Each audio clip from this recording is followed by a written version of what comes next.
Hello, chat. Hi, good evening, everybody. What happened to my background? Jeez, got the hair going up that way. Anyways, hello, chat. How are you all doing? Happy. Well, I guess you'd say it's a happy Wednesday night. Sure, I guess. Why not? Hey, it's Wednesday. We're all here. We're all live in one piece. Anyways, welcome to the show. My name is Potentially Criminal. My name is Sean. I'm an attorney in the Cleveland, Ohio area. We cover a lot of legal topics on the show tonight, but hey, we are less than 7 days away from the 2024 election. And well, I mean, there's a lot of election stuff we could talk about. A couple different interesting topics to deal with in the election setting. And then I think and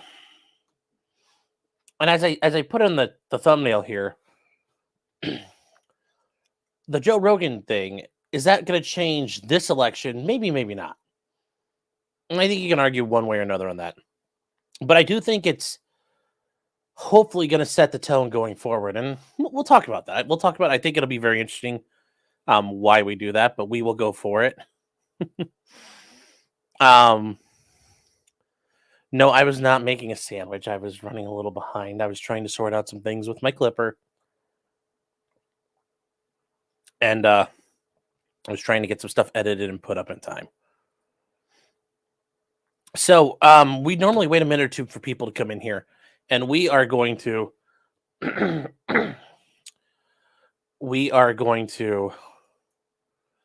I guess, you know what?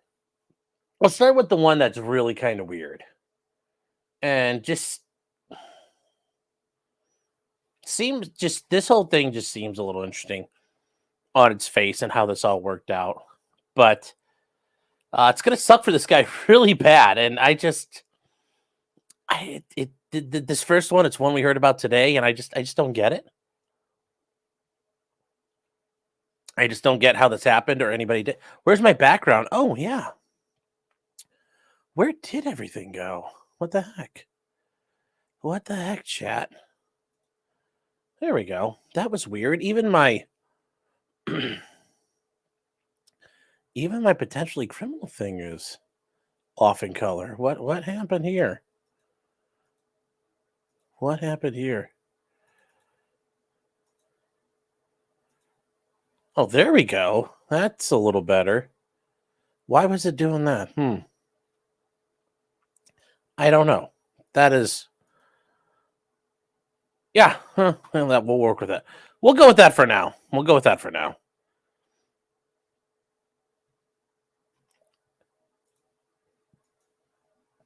All right, so that was a little weird there. YouTube is weird today. Yeah, it's been a little weird today. It's been very, very weird. Yes, uncovered. Yes, it's very uncovered. We were in dark mode. Yeah, that was very, very dark mode-y. And this is weird too. It's doing like the thing, kind of like that. We may stick with this.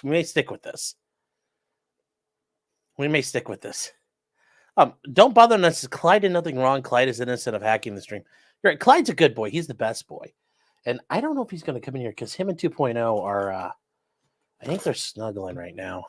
2.0's, I think, feeling a little under the weather. She might have gone to bed early. Let me see if I can get Clyde. Clyde! Oh, I heard him click-clack. I heard the click-clacks. Hey, buddy. There. We'll see if he'll hang around for a minute. All right, guys, so getting started.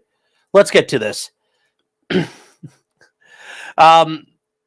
This is interesting. So a Chinese national was charged with voting illegally in Michigan. Now, a lot of people on one side are going to say, aha, it's proof the Chi-Coms are doing it. On the other side, we'll say, well, this is one person. Yes.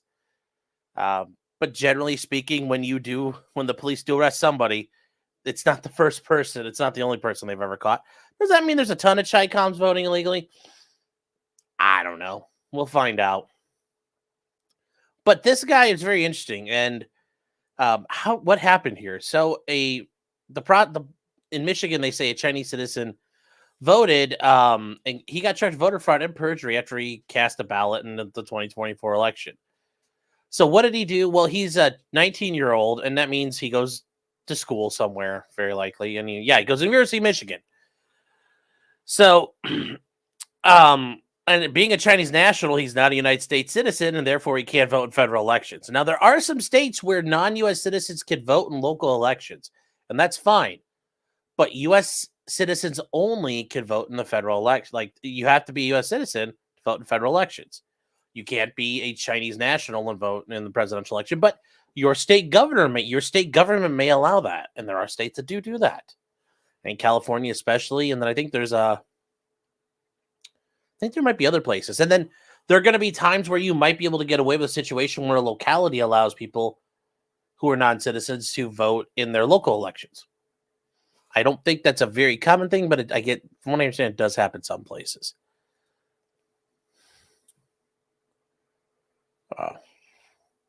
Yes, only Chinese men can hold an erection.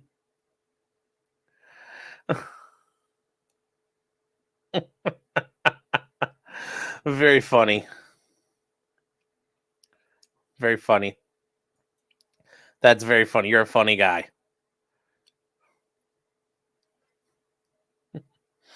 So, Timmy Parent Soldiers, the bar is set pretty high. How are you going to entertain us tonight? Well, just stick around. We'll do it. Maryland, Porcelain Thunder says, apparently if you're a non-citizen, you could vote not in state, but local level elections. Which, yeah. If your local governments have allowed that, I think that makes it, they can set their rules. I don't know if I would agree with it, but hey, I do believe in the idea of federalism, be the experiments of democracy, just like de Tocqueville and Jefferson wanted us to be. Everybody tries their own things. So. But with this, he made the vote, and this is where something just seems weird. Something that seems weird here. Now, they are trying to say, experts say illegal voting by non-citizens is extremely rare. I guess when they try to tell you, like, how do you know it doesn't happen all the time? Like, how do you know what you don't know? Now, does it happen a lot? I'm certain it happens more than they're willing to admit, which probably is still a relatively small amount, but, by number, it's going to be large. I mean, let's say it's 45,000 total. Well, that's still a shitload of people. Now, in the grand scheme of things, it probably isn't, but that's still a lot of people. So when they say, it's extremely rare, well, if they admitted that it was a lot more common than they thought, that would look really bad. So, and when it does happen, it's usually caught quickly. Well, except this wasn't the situation. They didn't catch him. So the Chinese guy cast his ballot on Sunday and then reached out to officials later that day in an attempt to get the ballot back. This part here seems really weird. So he casts his ballot, and then does he find out then that he's not allowed to vote? Something just doesn't sound right with that part. And I don't know if this is not a correct recitation of the story, but what did he, it just, yeah, I don't know.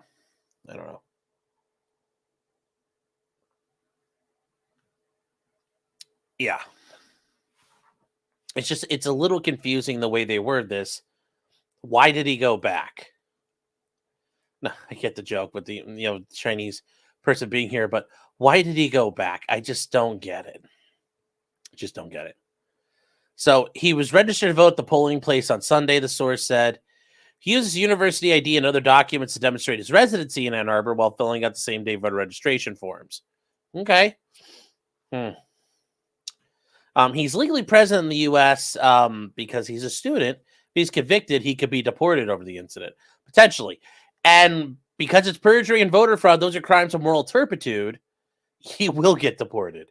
That's pretty much a green flag. So, for example, people who are here, if you're here on visas or you're here on any sort of temporary status, a crime of moral turpitude. So shoplifting is a big one. You can get we'll kick you the fuck out. So it's a very common thing. ICE will yank people for that. So, and obviously the Secretary of State of Michigan is going to say, well, we've done this and no evidence of, and here's the thing. I always love this comment because it's two parts. And when you read the two parts, The investigation in multiple states and nationwide have found no evidence of large numbers of non-citizens registering to vote. What does that mean exactly? How many is not a large, no evidence of large numbers?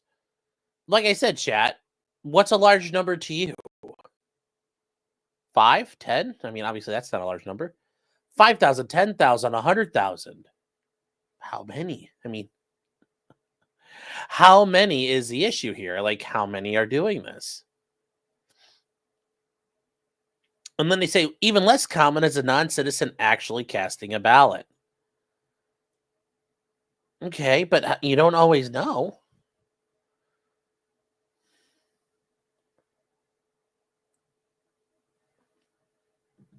So they also point out, though, that when it does happen, we take the matter seriously. Yes. So both Democrats, they said in the statement. They also said any non-citizen who attempts to vote fraudulently in Michigan will be exposing themselves to great risk. Will be prosecuted. Well, we'll see if that happens.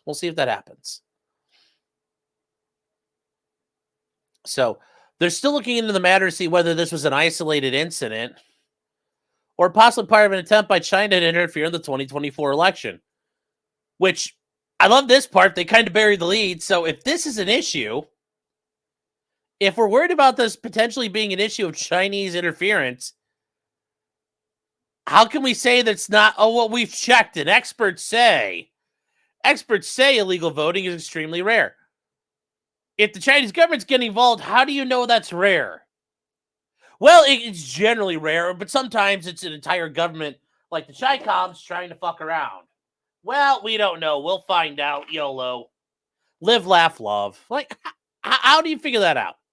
How do you figure that out? How?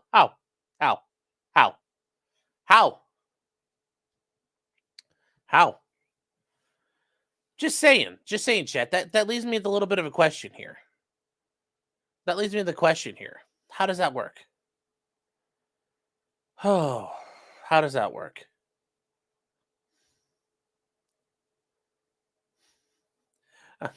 I can't put that comment up. I don't want to get demonetized. But apparently you dated a lot of nice Asian ladies. Shepiko says, yes, if I had done the same thing and then find out people are getting arrested, I wouldn't do it either. Yes, I would not go turn myself in either at that point. Kino Casino's dressed as the Teletubbies. Oh, my God. Oh, I forgot I'm competing against the boys tonight. But we're getting... this is the interesting parts, though, because, well, it might be Chinese interference. But, it never happens. Except this time it might be. It's like, well, pick a lane. They say, although the authorities did not identify the Chinese student accused of voting in the election, why not? Why don't we know who he is? We should know who he is. Because if he's part of a Chinese, intelligence operation, you might get more information. Who knows? They also point out that, and this here is probably one of the, you have to give and take the secret ballot, and this is one of the, you have to live with it. The student's vote cannot be nullified.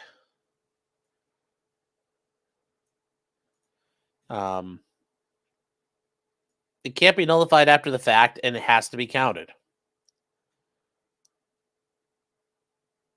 Yeah, and this is the issue, guys. Your ballot can't be retrieved once you've gone through the tabulator into the machine. And that's because when you walk in there and you stick your little card in, you boop, boop, boop, boop, boop, boop, boop, boop, and it's gone.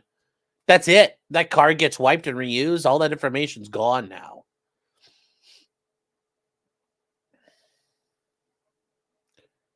I mean, there's no way to do that. I mean, the only way around that would be you'd have to have cameras in a polling place.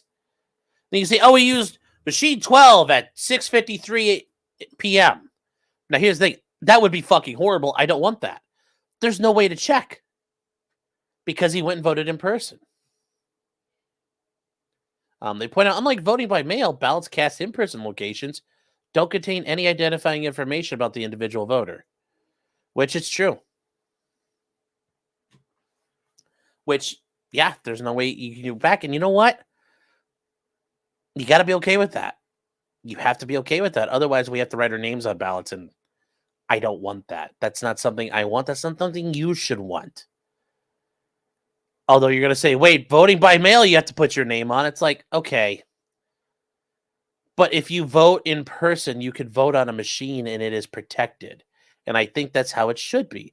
There should never, ever, ever be a situation where people are forced to identify their vote. Ever. And the guy says, there's a ballot box underneath the tabulator and they all look the same. You might be able to ask him, because what are you going to do? Are you going to sweat him and say, tell us who you voted for and we dismiss the charges? And he says, here's who I voted for. How do you know he's telling the truth? You don't. You don't know if you're fucking with the election totals. There's no way around that. There's no way around that.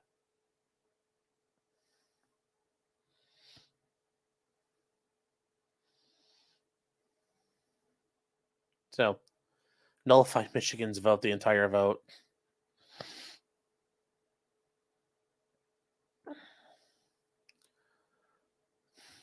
Yes, so there's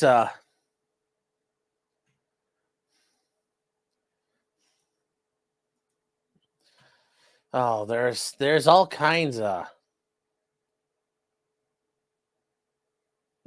problems here. But I think you have to accept it.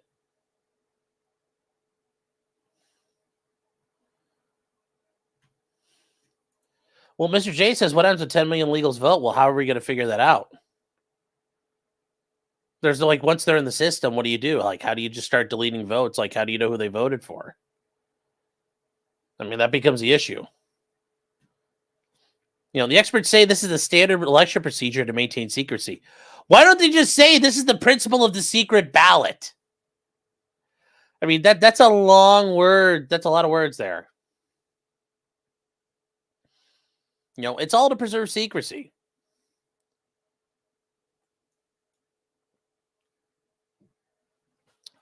And yes, I mean, you should have to prove your citizenship. You want to fucking vote. It shouldn't be fucking hard.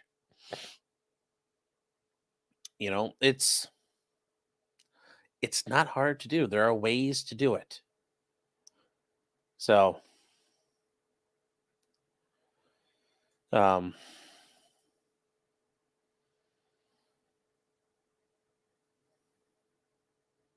kind of where we are with it. So, we'll see what happens. I think it'll be very interesting to see what happens going forward there. Yes, we are the Yes, I am the danger. We are the dumpster. We are the dumpster fire. I'm the one who knocks. And yes, Quicks, I've heard of this as well. 114,000 voters have cast 279,000 ballots. Yeah, there's a lot of issues there with that too.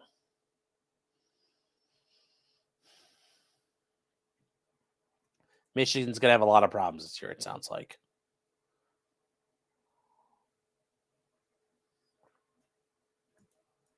Anderson Cooper 360 No Scope says, I saved up a bunch of I voted stickers. I might put 2 or 3 of them on my vote next week. That is awesome. That'll be hilarious.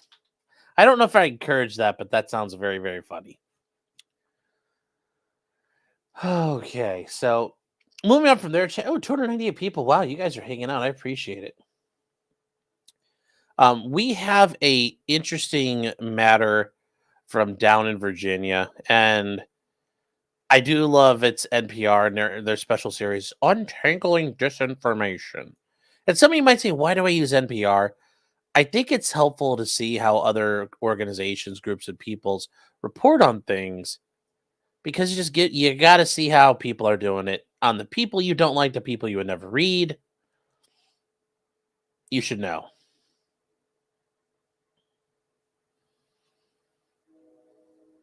Ag says, we have an interesting public record. Okay, so and this is when you read this, it says U.S. citizens are among the voters removed in the controversial purge.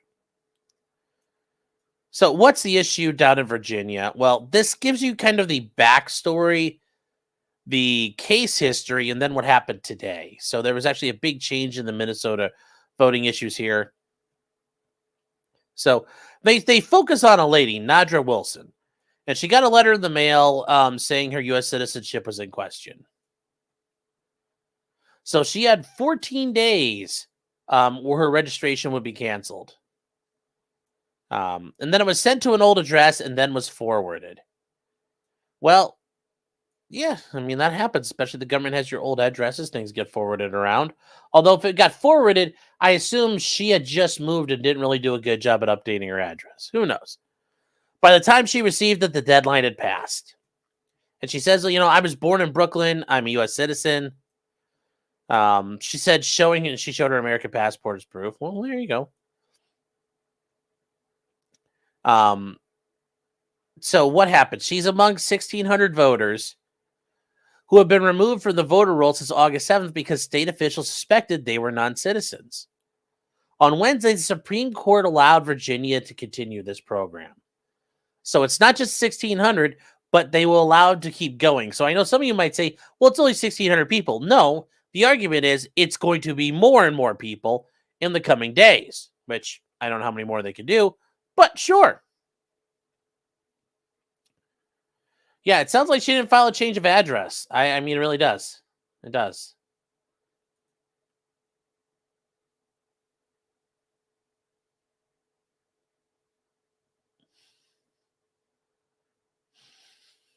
So what happened in the meantime? Well, the Republican governor, Glenn Youngkin, said they were enacting a 2006 state law. And that's all they were doing. So this isn't a brand new law. This law has been around forever. And removes non-citizens who are ineligible to vote. In August, he set an executive order telling county election officials to remove more non-citizens flagged by the state on a daily basis. So he told them, keep working. He's like, I want more. So he did. And civil rights groups sued Virginia over this. And a district U.S. district court judge, Judge Giles ruled that the program on Friday violated federal law by systemically removing voters too close to a federal election. And there actually is law to protect this. Under the National Voter Registration Act, during the 90 days before an election, states must pause certain kinds of voter list maintenance programs that systematically remove voters to ensure mistakes aren't made too close to the elections. Now, that does make sense because, yes, you're going to do it, you got to do it. Now, they are allowed to keep going. Now, it's interesting. This judge was nominated by President Biden. So they were ordered to reinstate the 1,600 voters who were taken off the rolls by Wednesday. Order also said the state could still remove non-citizens through individualized review. So they could go back and look through each single person, one by one by one by one by one. And they could do that still. So it wasn't a complete stop, but they were allowed to do what they did. And hold on here. What is this? Let me see here. I'll look at that in a second here. So, the governor blasted the court ruling. He blasted it. I always love how this gets put in press. It got blasted or it got slammed. It's like, unless he said, fuck those people, that's not really blasting. Like, the Governor Young could say, hey, this judge could suck my dick. No, then he really didn't blast her. He didn't really blast her.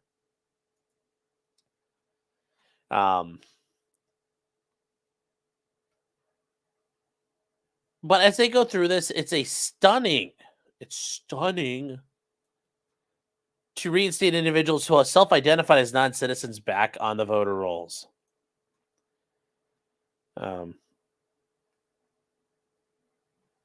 Now, this is where it gets a little sus, because she says that it's not correct in how it stared U.S. citizens like her. It always just makes me sus. Was there is this part of a plan? Was this part of oh, if you get it and you're a U.S. citizen, we're going to use you as a means of like drawing things out. You're like, a little sussy, little sussy. Anyway, over the weekend, Fourth Circuit agreed with the district court, and the state appealed to the U.S. Supreme Court, and the Supreme Court granted Virginia's emergency request for a stay in a 6-3 decision. Now, what can they do? They can keep chugging along. They don't have to do what the lower courts wanted to go forward on what they want to do there. Now, this doesn't, anybody on there who thinks they got fucked, well, they have options. They can go they can go back on their own and re-register to vote same day. Virginia allows that, which I always think that's a great idea. Let people vote, like register the vote on the day they show up. In-person voter registration through election day. You got days to go fix it. And there's time for that to happen. Yet some Virginia voters who removed an error may have missed the opportunity to request an absentee ballot. Yep, that may have happened. It may have happened, but notice they aren't identifying anybody who they're talking to. So we don't know. They're just saying, oh, that could have happened. Yeah, it could happen, but we'll find out. And how do you know it happened if nobody's telling you? I mean, something to think about. How do you know if you don't know? You don't know. You're just saying, oh, it could happen. Well, it could. Now, how do we know this happened here? Guys, this is one of the times where the Supreme Court issues a quick order. They did orders in pending cases. So in this one, they talk about the application for stay was presented to the Chief Justice and referred to the court, and referred to him to the court as granted. So why did it go to John Roberts? Because the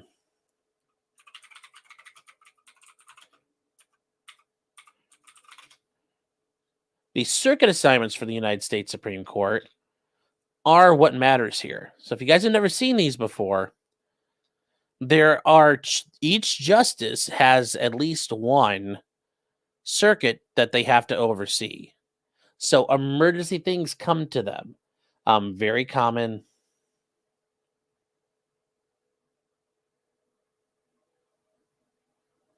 Oh, what happened, guys?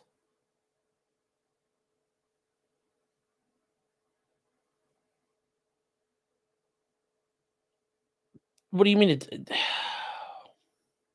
Are you serious? It didn't show up? We never saw these, like, your screen for the last 5 minutes. Okay, fine. I'll go back. I was trying to, nobody's warning me. I have, the side chat up and nobody said anything.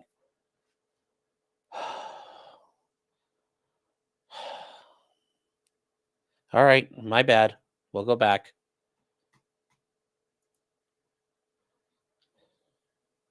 So, all right, here. It literally says this tab has been shared on StreamYard. So I don't know what to do, Chad. I don't know what to do. Sorry.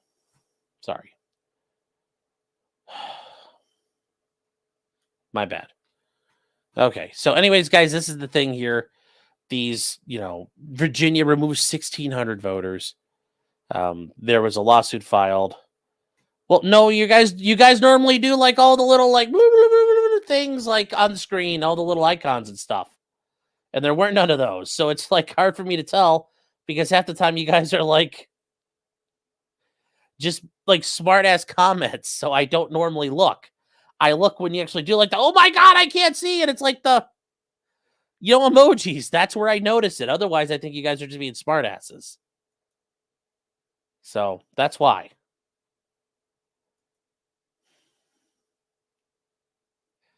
Yes, I am coping really hard right now. And I will sneed so hard. I have the need for sneed. And see, then there's stuff like this. Dude, you're muted. Yeah, I know. Thank you.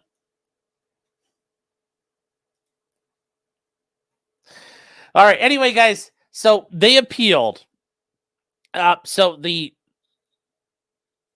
state of Virginia appealed to the Fourth Circuit. The Fourth Circuit told them no. So they sought an emergency stay with the Supreme Court. Now, we see this every once in a while. We saw this happen in 2020, but you'll see this happen with like executions. They will seek an emergency stay, and it immediately goes to the Supreme Court justice writing that circuit. And the Supreme Court actually has circuit assignments. You need another $2 can. Well, anyway. My apologies, chat. Like I said, I just normally see you guys. So. And I need a Tampax tonight. I thought I handled that pretty good compared to other nights when things haven't gone right. So, I don't know what to tell you. So, anyway, this is the assignment list. So, it breaks it down for each justice or each circuit. Yes, that's the color I want. So, for example, the DC Circuit, it's Chief Justice Roberts. For the First Circuit, it's Justice Jackson. The Second Circuit, it's Sotomayor. Third Circuit, it's Alito. The Fourth Circuit, it's John Roberts. And if you notice, the Fourth Circuit includes Virginia. So that's why it goes to John Roberts. The Fifth Circuit, Alito is again. The Sixth Circuit's Brett Kavanaugh. So, like, if something were to happen here in Ohio, we go to Brewski Brett. The Seventh Circuit goes to Amy Coney Barrett. The Eighth Circuit goes to Brett Kavanaugh. You notice we're still missing some judges here, and very quickly it catches up. So Kavanaugh has another circuit. Elena Kagan has a circuit. Neil Gorsuch has a circuit. Clarence Thomas has a circuit. He's got Alabama, Florida, and Georgia. He gets Florida man. And then for the federal circuit, it's John Roberts, again, the Chief Justice. So this is how they break it down. These are, if you guys have never seen this before, I've shown similar maps, but these are all the circuits that exist and how they're broken up. So that's a total of 13 circuits, technically, because you have to include the District of Columbia and the federal circuit. So that gives you a total of 13. Now, what did they actually do? Well, they came forward with this, and this is where you see the orders list for court cases from the Supreme Court. So the application for stay presented to the Chief Justice and referred by him, and by him referred to the court is granted. So what he did is he referred this to the entire Supreme Court, because he could have said no. If he said no, it's done. But he referred it to the entire Supreme Court. And he points out here, and this is where we get the information about what goes on. The October 25th order from the district court is stayed pending disposition of the appeal in the United States Court of Appeals for the Fourth Circuit and a disposition of a petition of a writ of certiorari, if such writ is timely sought. Should certiorari be denied, this stay shall terminate automatically. Now, what's the issue here? Well, the Fourth Circuit's not going to have a chance to get anything done in the meantime. So this case will then end up getting dealt with later. So, in the event certiorari is granted, the stay shall terminate upon sending down the judgment of this court. Well, we're not to that point. So, until the disposition of the appeal in the Fourth Circuit means until the Fourth Circuit properly hears everything, they do briefing, they do all their motion practice, it stayed. And that's going to be months, guys. So, right now it's stayed. And Justice Sotomayor, Justice Kagan, and Justice Jackson would deny the application. So what does that tell you? Well, that means 3 said no, and we don't have any other indications that, like Justice Alito, abstained or did not participate. So it's 6-3. So it's 6-3, and that's what happens there.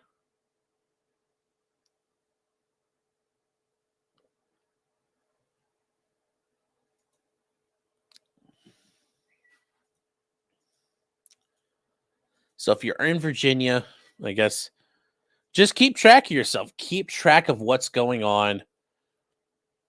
Don't not make sure you're voting. And that's never a bad idea, guys. You can go online with your states and check to make sure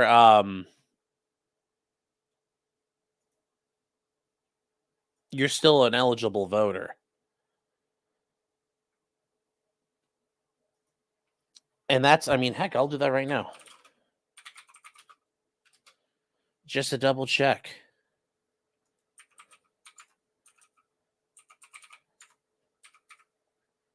And I'll double check right now because I'll vote tomorrow. Yes, I am registered to vote, and I am still there. So it's never a bad idea to check. Just you never know what the fuck will happen. You never want to get stuck there filing an absentee ballot or a provisional ballot, especially in your state. Like if you want to make sure it gets counted, do that. I am not going to show you where I live. So nice try, chat. Oh.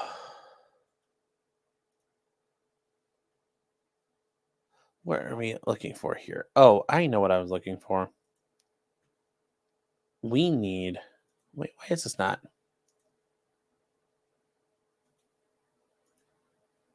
Hold on here. Why did this not go? All right, so moving on. This happened this week, and it's been... And this is... I think something to talk about with what's, something we can look at going forward. And that is the Joe Rogan interview with Donald Trump. Now, you might like Joe Rogan, you might not like Joe Rogan, but in 4 days, 41 million views, which I think is very important. Now, are these all Americans? No. But I do think that brings us to an interesting thing. And this is where I think, and I saw this person's comment earlier.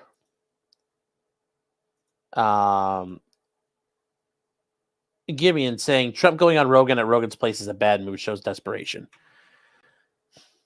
I could see that shows desperation, but you could also argue that shows it's not desperation because, on the other hand, Joe Rogan reached out to Kamala Harris's team and said, "Hey, let's do it." And they said, "No, you've got to come here and you only get an hour." I mean, you can argue that's desperation too, where you're setting all the terms.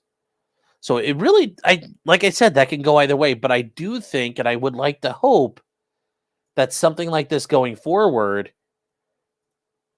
this, and I'm just going to, like I said, here he is talking. I hope this, I hope this, it would be very good if this was the future going forward. Because it's not a bad idea. Who wants to listen to these politicians give a prepackaged, the older ABC interview with their vice president sitting next to them? It's all garbage. It all gets edited down or watered down one way or another, or there's softball questions. I think there's something to be said about everybody from president on down to your local dog catcher candidates being forced to sit there and have to sweat their ass off a little bit. I think that's actually something really good. Like I said, it doesn't even have to be Joe Rogan. You might have your own version of it where you live. Somebody could get on the mic and run a podcast and do that local candidates. Does that mean do it right then, like the week before the election? That's a decision for an election strategist. But like a month before the election, 2 months before the election, you've got to go there and do the patronage to that guy. You've got to go sweat it out and do some long form interviews. I mean, we are finding more and more, the idea of long form interviews. I mean, Trump already did Theo Vaughn. And now we're to the point of, and this is where I'm a little like, okay, is this really necessary at this point? But we're to like JD Vance is going to be on Joe Rogan.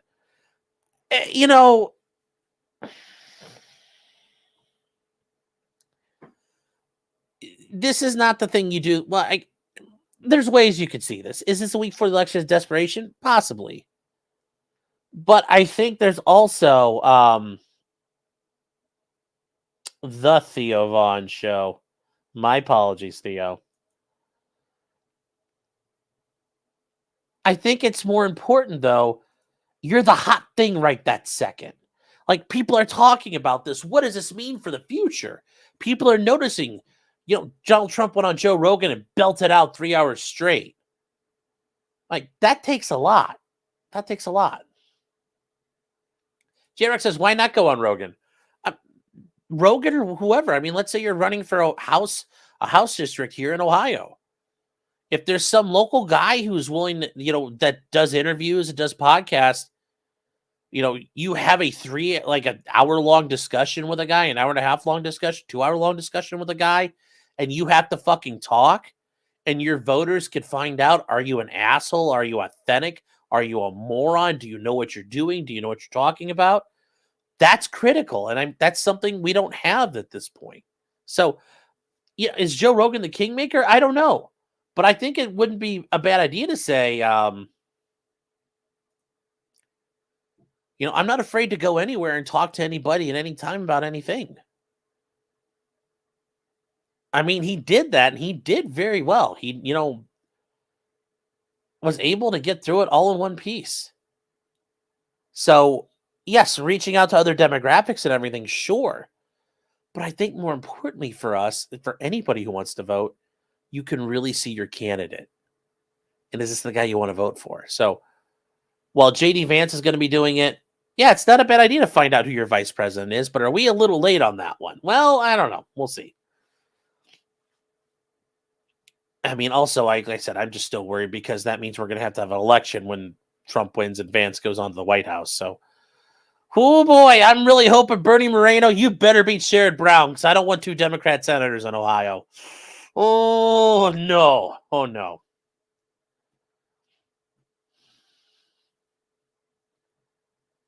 So,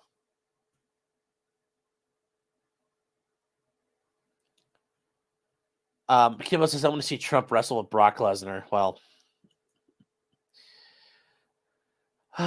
so I don't, like I said, guys, I think this is the very interesting stage we're at where this can become something important. And this is, like Kamala did that one with the call her daddy thing, which that just, okay, whatever. That one seemed a little pre-produced. But I do think it's important, that this happens. We have this more and more and more and more and more because people do have the right to see their candidates. And we are in a digital world and a digital age. And,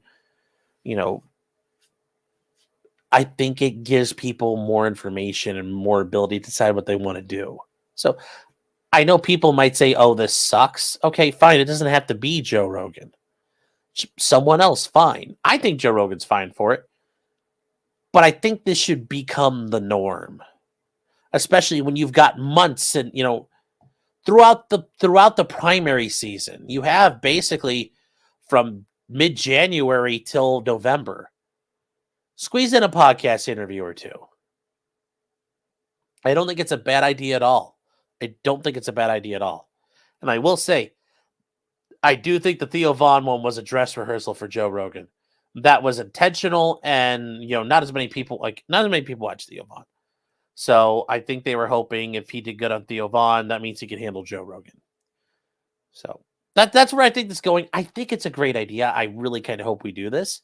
I think it'll be a lot of fun going forward for our country.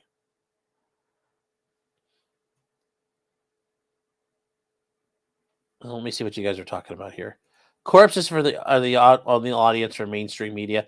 Yeah, I think so. I think that would be very important because, like these town halls, and it's like, I can't stand these town halls where they bring up a guy and he's like, "Oh, I'm this. My name is Bob," and it's like you got picked. Like you remember we like in 2016, Ken Bone, that guy. Like people made memes out of these people. Like these town halls are all jokes and bullshit.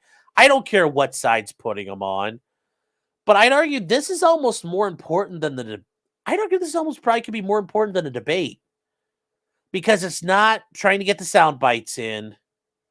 You're forcing somebody to talk, and they're gonna have to talk and talk and talk and talk. And the sound bites will come or they won't come, but you'll find out who you're dealing with and who is trying to get your vote.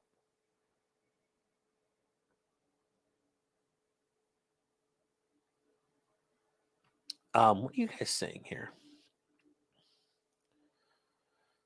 Go on steel toe shot. Another win for the toe. Well, we're busy here, J-Rock. You could vote for none of the above. Sure. Sure. Angela says they're not winning. They very well could be. But it all depends where you're looking. I mean, there are I think it's it's gonna be close. I'd like to think like, oh, it's gonna be a landslide. It's like, I don't know. Don't know at this point. But we have if you want to look at things like rear clear politics, they do a pretty good job at condensing the polls down. And right now, it depends on where you're looking. Like in Pennsylvania, it's tied or it's within the margin. This right here. This is all margin of error for Pennsylvania. So Pennsylvania's a toss-up. You go to Wisconsin. The CNN one says Harris clearly, but it could be a toss-up or it's going to be a blowout. Minnesota says Harris is up by 3. Yeah, she's probably going to win that. But Michigan, looks like Michigan is probably going to be a toss-up there. Now, are people really going to vote for fucking Kennedy? I mean, he's already said he's not going to win, but people may have already put their votes in. But I don't think it's going to happen. And then Jill Stein, I mean, maybe, I don't know. North Carolina shows Trump up by 1. In New Hampshire, we'll see. Like I said, there's a lot going on here. Now, Texas, it looks like Trump is going to win. I don't know if that's there. We'll see. But New Hampshire here, that's 5. But this is, +1. I do like this one, New Jersey. Like, who had to worry about New Jersey? Who's really worried about Trump and Kamala in New Jersey? Like, Donald Trump is never going to win New Jersey. That one is very funny. That one is very, very, very funny. I do want to know, actually, about Ohio. I'm kind of curious what they're showing. So, it's all, I think it's not clear yet. Is Ohio for lovers? No, don't come here. Don't come. I'm angling for the next J.D. Vance interview. Oh, that would be fun. I would interview him. I heard Tim Walz. Yeah, I would argue Rich Barris is a pretty good pollster. We'll see. I know there's Trafalgar. You guys can talk to Robert Cahaley at the Trafalgar group. It all depends on where you're looking, but it's just a basic idea here. Yes, there's a lot of Republicans in New Jersey and South Jersey. I get it, but that's not going to be. Let's be real. That's not happening, Johan.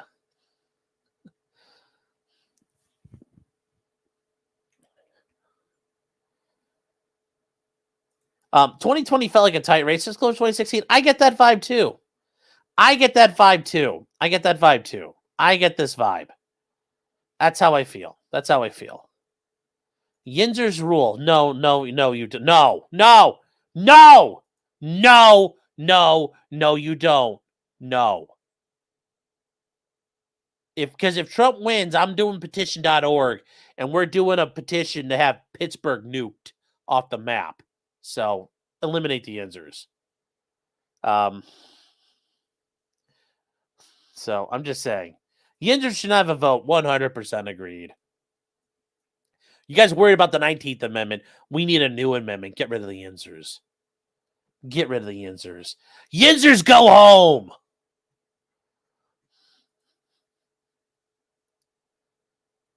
So, and guys, also, if you guys are interested, Red Eagle Politics, actually pretty good.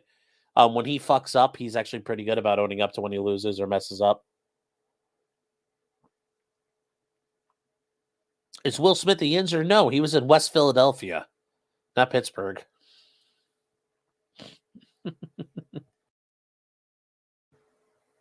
We need to ask Tim Walz about the Ricada question. Yes. Will you pardon this man? Kimbo says you have to pay attention to the undercurrent of the internet. It's leaning more towards Trump. I get that, but you have to, would I like to think this is going to be a north of 300 electoral votes? Yeah, in my heart, I'd like to say, yeah, Trump's going to get like 350 electoral votes. And he's going to dominate the popular vote. He's not going to win, but it's going to eat up from where it was last time. Yeah, but I think in reality, he's probably going to get like 290. It's probably where he's going to be. So he'll win, but not yeah. But this is some of the big stuff here, guys. It's, you talk about like what's people viewing the wrong track, disapproving of Biden because Biden's not running, but guess who is? His second in command. But let's see Ohio. Yeah, Ohio Trafalgar Group shows Sherrod Brown +1. Let's take a look at this. Right now, I'm concerned about this one because this is our other seat. Now, Bernie Moreno is, going. I mean, they're within 1 point. They're within, it's a point race right now. So I'm actually curious to see how this is going to go. So, because right now, Sherrod Brown, it's not Sherrod, it's Sherrod Brown. He is currently the incumbent, and Bernie Moreno is the challenger.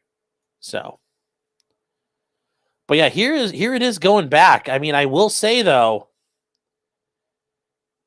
there's been a eating away at Sherrod Brown's lead. And I think that's more because of people supporting Trump than it is anybody else. Because if you guys look, we start down here back in June when it was really starting to get looked at. And there's some decent likely voters and registered voters. But, it goes from WJW is the big station here in Cleveland, one of the big stations in Cleveland. Brown was up by 10. I mean, and now we're to like Bowling Green University, Rasmussen, Washington Post, Marius, the Trafalgar Group. Trafalgar just did it. I mean, the 28th was Monday. Brown is up by 1. I mean, look at that. It's been a straight nosedive, just in the lead. So we'll see. Looks like other places in Michigan, it looks like the Democrats are going to keep their seat. They're going to keep the seat there.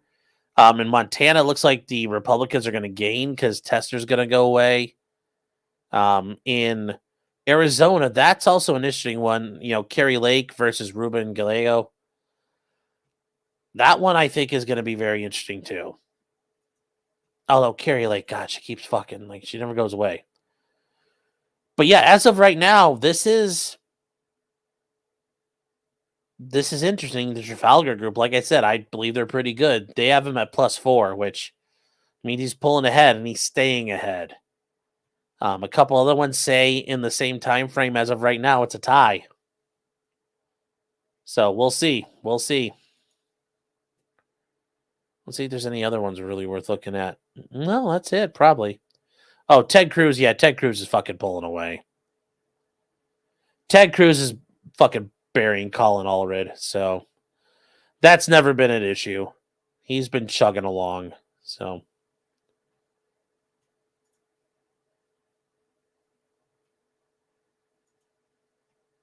Gold is $2,800 an ounce right now, yeah.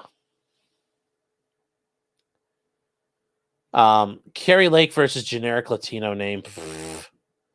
Timmy says, I failed my test. What test was that?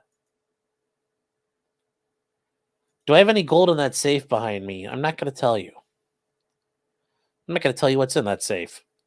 You could come and find out. You're going to have to pay a price. There's a price of admission, and it's non-refundable. Think of that what you will.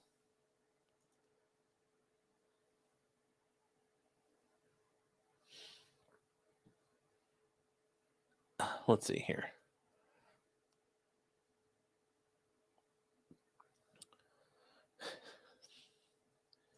Elliot Johnson saying it's a bad time they're saying Brown. No, I mean, if it's within the margin of error, that doesn't mean anything. It's a dead heat.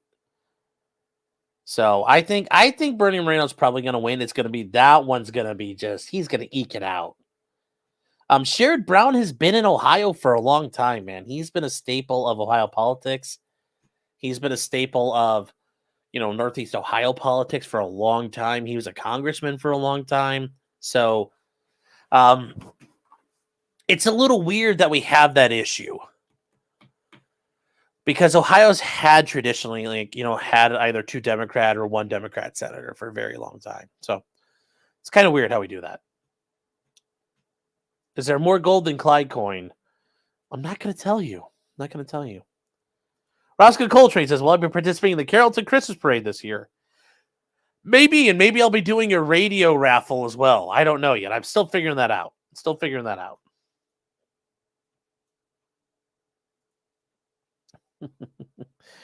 Oh. Carly Elson says, why do you feel the need to display a firearm? Well, Carly, that's a 3D printed gun. And I think people should be allowed to do it. I think people should be able to support Second Amendment if they want to. But yes, it's a, displaying it. It's a display item. Same reason why I have an airplane in the background. I think they're pretty cool.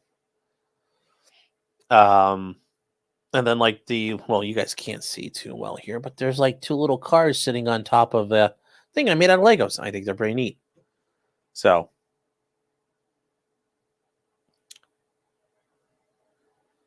the safe is for salami. Yes, that's all I have in the safe is sandwich making material. It's climate controlled.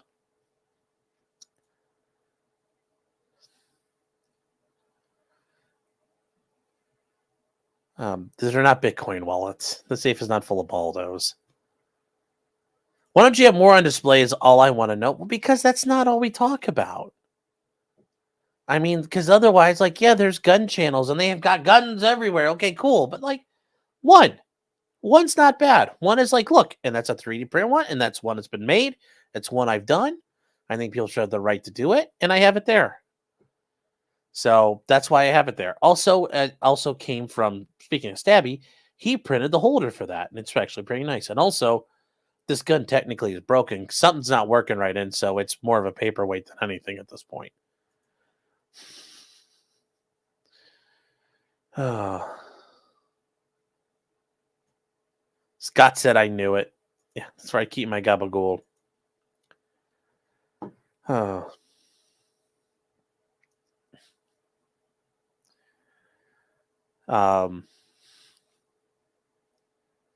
You guys are just ridiculous. All right, guys. So, like I said, it's the interesting things here. And I really do mean it. I do truly hope that this long form interview thing, not necessarily right before the election, but leading up to it, these people make the rounds on different shows. You get to hear them not just give a debate soundbite or trying to score points at a debate. They're just talking with a person, and you find out really quick on these shows people who are frauds and phonies. I mean, when it comes to the podcast, we're like Brick Rider and Tom Cigar. You find out, especially in the comedy scene, some people are considered to be frauds, and these podcasts show you who they are. I think it's actually a good idea. There's no better way to do it. President-elect Phil Swift says Trump should have partnered with Mike Rowe to do everyman jobs earlier on. All the press around these events seem to wash the negative out 2-1. Yeah, I don't know. I think you gotta you have to be careful you don't have a Michael Dukakis moment. If you guys don't know who Michael Dukakis is, this is something that has haunted politics forever. He was the former governor of Massachusetts and was running for president, and he is famous for being the guy in the tank. So if you guys have never seen this picture, this is who you have to be afraid of. You don't want to become this guy. That's Michael Dukakis sitting in an M1 tank. And what happened? Well, so they all laughed. All the reporters laughed at him. And what happened is he went to Sterling Heights, Michigan, where the General Dynamics factory was. It was part of the U.S. tank arsenal. Now, some of you might say, hey, Sean, you've mentioned they only build M1 tanks in Lima, Ohio. Right now they do. Back then, the tank arsenal up in Detroit was still running. So, yes, he went to go ride a tank, and it was 1988. And It just didn't look good. He was kind of seen as a little bit of a short king, and riding in the tank and giving his thumbs up, and yeah.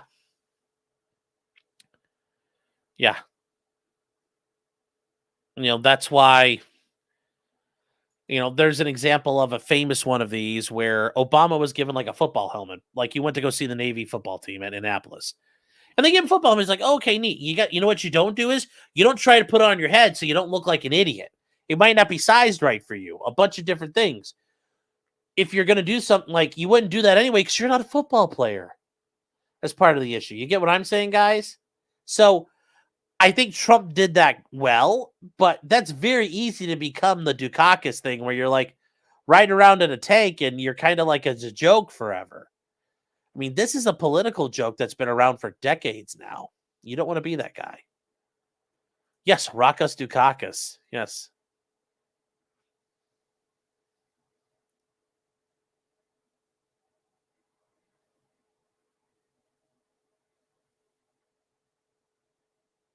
Riding a tank with a tie is a boss move. Well, yeah, I could see that, but yes.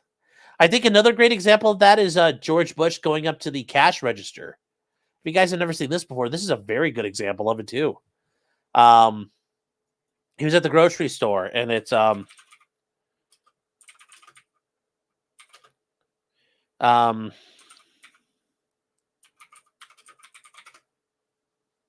so this is he had basically they called the grocery scanner moment, and and as much as you guys might not like Chris Matthews on his show, this is important because it does show you what happened. So this is Bush Sr., this is the older. And obviously, look at that guy, the guy who started the Iraq War criminal himself. Anyways, here we go. This campaign stop where Bush Sr. was discovering, if you will, the wonders of the supermarket scanner. He'd never seen one before. Yeah, and that was the thing. He'd never seen a supermarket scanner. So he's like, well, cool, that looks neat.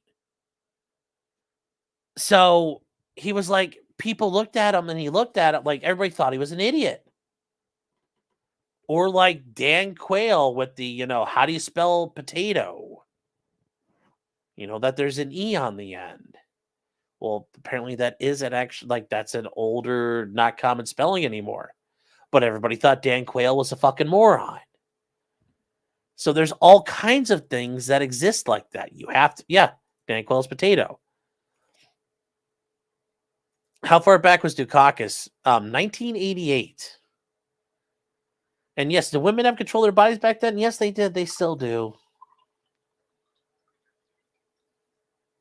So, and yes, obviously, George Bush Sr. probably didn't go out and buy stuff. I mean, the guy was the head of the CIA for a while. And he was vice president for 8 years. He's not going out and buying groceries. So, yeah, but it made him look like an idiot. You have to be careful about that stuff. So doing the McDonald's thing, that could have backfired immensely. Saying like, oh, look, there's Donnie doing the only thing he could do, run the fryolator. I mean, there's a bunch of different ways that can go bad. It didn't for him, but it could easily go bad. And Dukakis did it. That killed his campaign.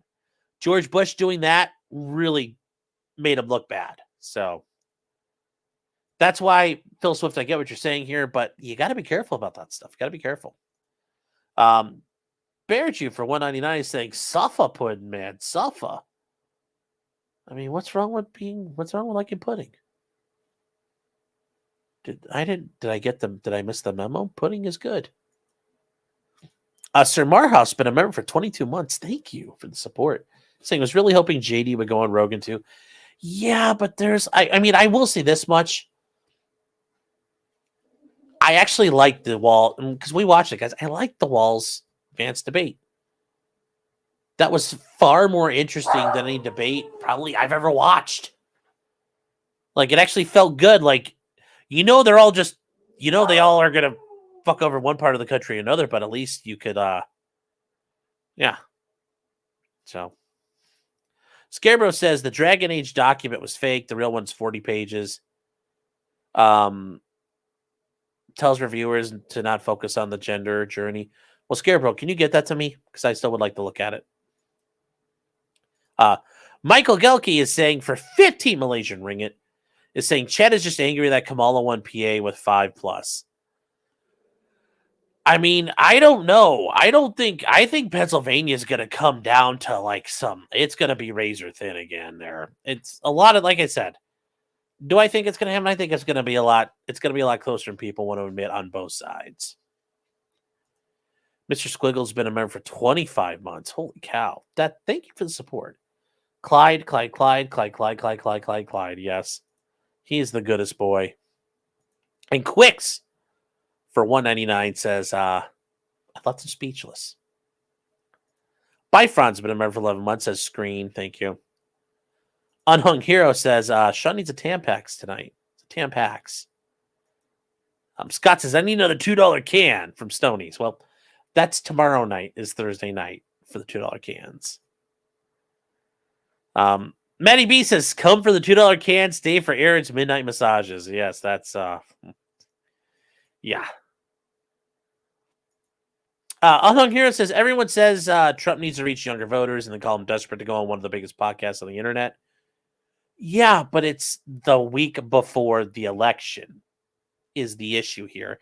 And I think you could look at it both ways. Is that desperate? Is it not desperate? I think it's both things. Could it be desperation? Yes. Could it also be, well, now it's hot. We dropped the hot single out there, and now it's out there, and for the next couple of days, it's going to be hot and on fire. Yeah, that's one way to do it. But it also could be desperation. I don't know. That picture of Tim Walz we looked at it a couple nights ago, where he says, like, oh, it's never too late to play Xbox, and he's sitting there holding the Xbox controller like he's never handled it. Made him look like a dope. So we'll see. We'll see.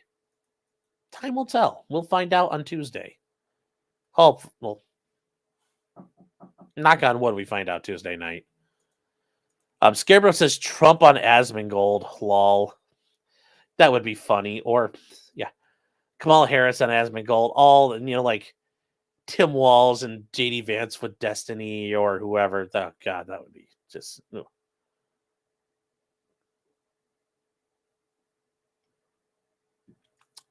D says the price to find out what's in my safe is a thug hug, right? No, that's not the price of admission. T-Rex Trucking and More says, do I think Governor DeWine would put Sherrod Brown in to take JD Vance's seat?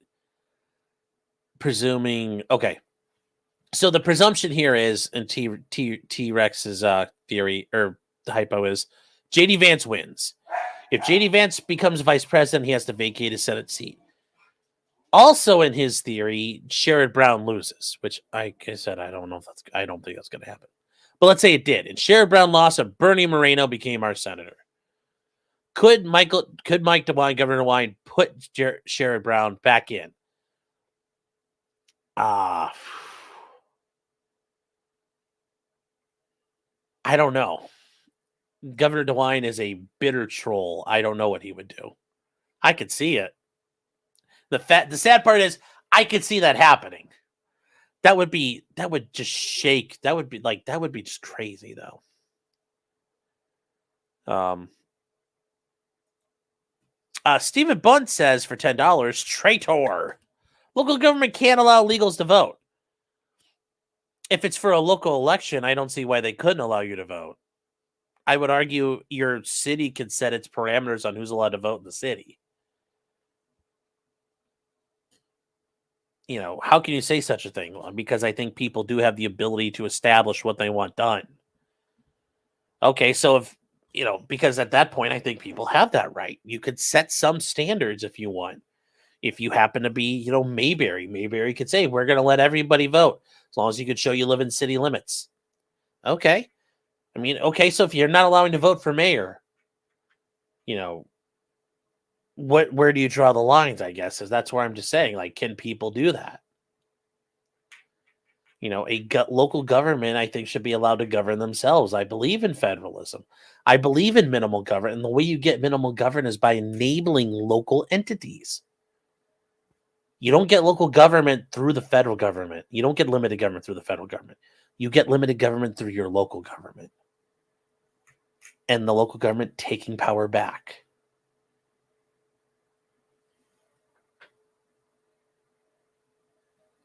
That's weird. Dogs. Dogs are quiet for some reason. If they know they're illegals, they have a duty to report and deport. Separate matter. Separate matter. But no, I mean, honestly, should the ATF then be able to commandeer local police to go enforce federal gun law? No, we don't allow that to happen. So now, should states be allowed to say you can't, if you have somebody who's illegal, you can't tell the government about it? I don't know about that. But could they have a policy saying we're not going to help? Sure, but I mean, you see that outside. Second Amendment sanctuary counties. It's the give and the take. Should a sheriff be allowed to say, I'm not going to help the ATF if they come to my county? Well, should a sheriff be allowed to say, I'm not going to help ICE?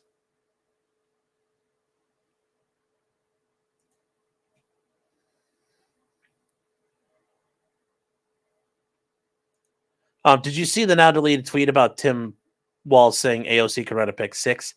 Yeah. But once again, the thankful part about this is the 24-hour news cycle. So if Michael Dukakis happened in the 24-hour news cycle, I doubt we would have had it.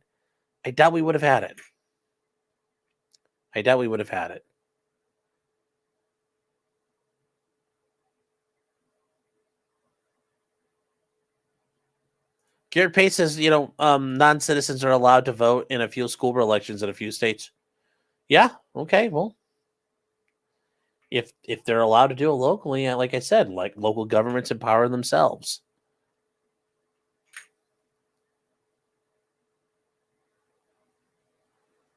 High Number says, thanks for covering the Patrick Tomlinson stuff. He's a piece of crap and deserves all the online negative attention that's out there. Yeah. There's some updates, I think, in his case. I haven't looked at it. And so people also want me to go over some of his depositions and stuff.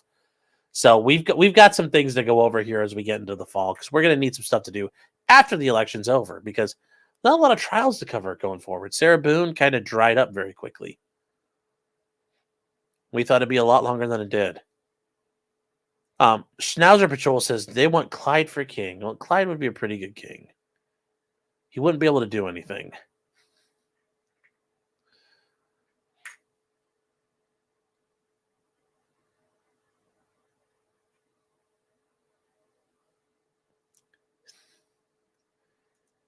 Anderson Cooper, 360 no scope. This is why your life is already over. Wait for the knock. Yes, enjoy prison. Yes. And Sarah Boone zipped up her own case.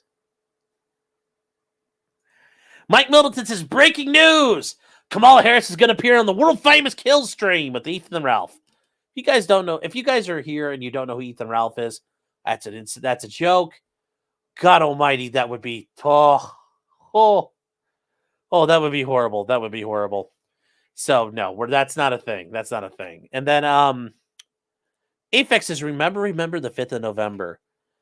You know how many people, like, which part about it? Guy Fawkes trying to usher in a Catholic theocracy? Like, and, bring the English monarchy back to heel under the, Holy See and the Pope?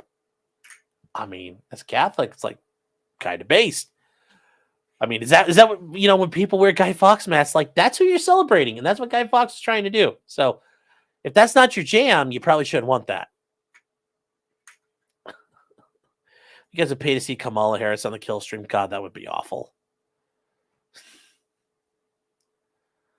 Oh.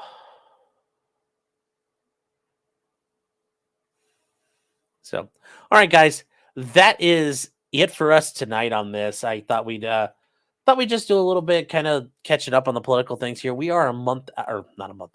We are 7 days out from the election, 7 calendar days. If you guys haven't voted, go vote.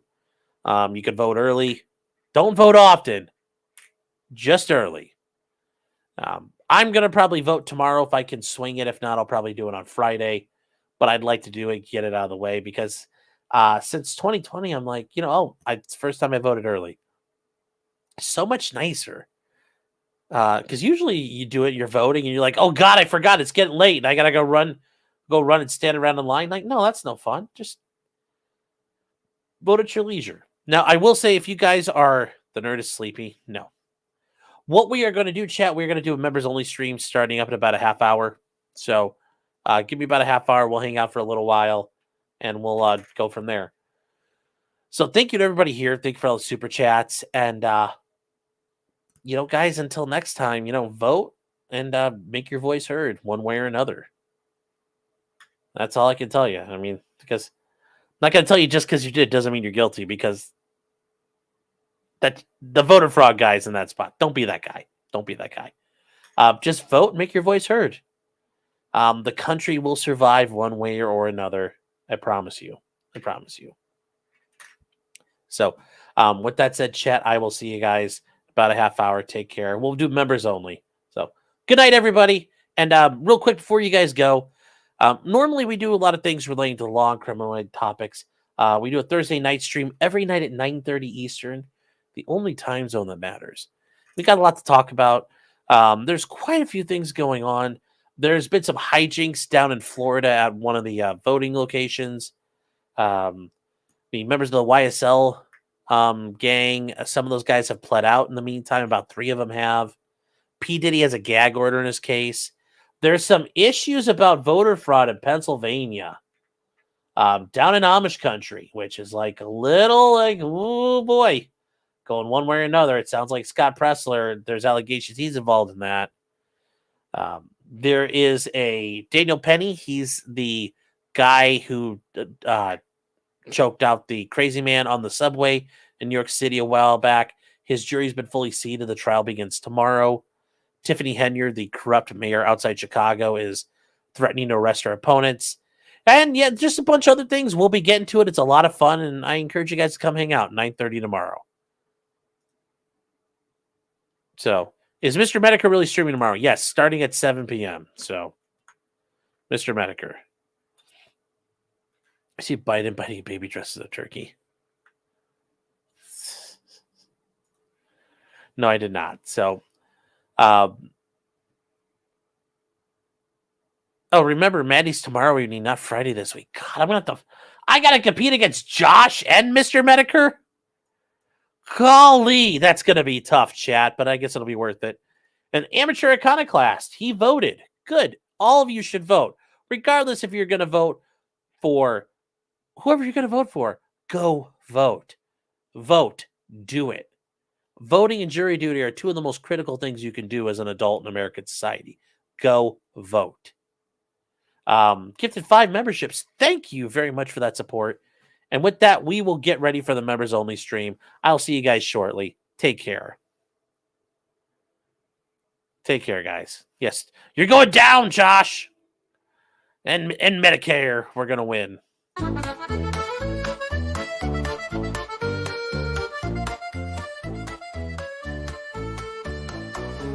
Blacksmithing and models of planes, esoteric works, and even some trains. Much merriment had while drinking White Claws, tips on hunting, and even talking the law.